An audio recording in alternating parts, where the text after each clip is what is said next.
Nag-react si Auntie Claire at mag-ano lang ako, no? Rejoinder lang. Pumalag siya na tinawag kong political prisoner. Bakit ko po tinawag na political prisoner?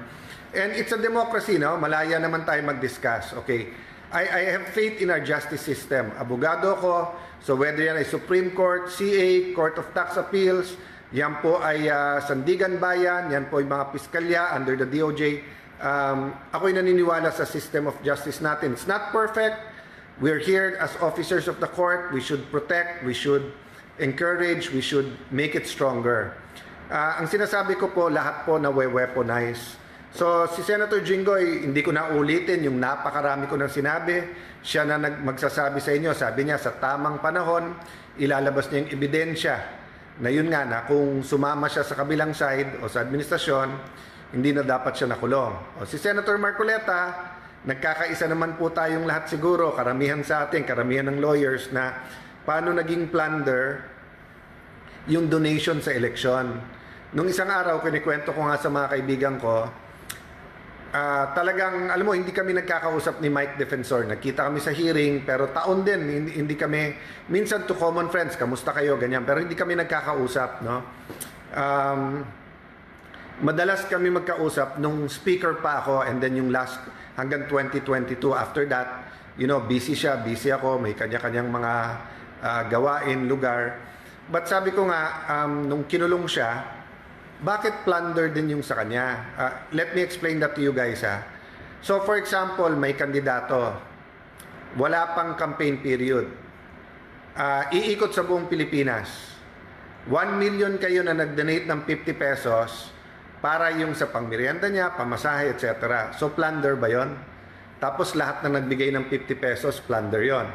So di ba meron din po tumakbo, palugaw. Okay po yung lugaw.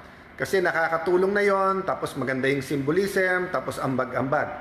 So kung yung kandidato na yon hindi pa nag-file, pero nagpalugaw sa bawat lugar natin, tapos umabot ng 50 million. So lahat ng nagpalugaw, plunder na yon.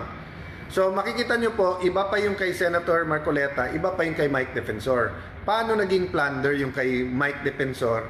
Whether he gave 1 peso or 20 million pesos, di ba? So kung kinasuhan nyo siya ng direct or indirect bribery, pero bailable kasi yun eh, 'di ba? Tapos makikita niyo naman po bilangin niyo yung kinakasuhan sa administrasyon versus sa opposition. Napanood ko ng isang araw, nagagalit na naman ang NBI director kasi doon daw sa fake news. Kung tinignan lang daw ng mabuti yung pangalan doon sa sinasabing mansion sa Amerika, sana hindi na nagkaganito. And I agree with him na kung magfa-fact check, hindi mangyayari.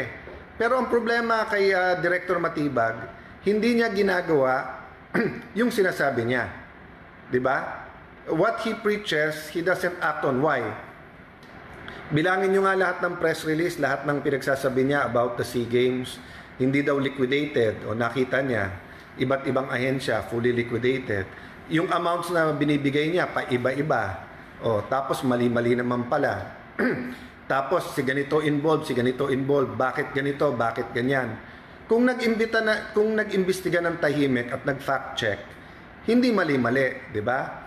Tapos ganun din na admonish siya dito ni Senator ng aming presiding officer, Senator Escudero, umuo siya. Sabi niya, "Yes sir, I understand." So ibig sabihin hindi siya bawal mag-imbestiga, pero wag kang announce kasi it is considered intimidating yung mga judges, apektado yung impeachment court. O anong ginawa niya?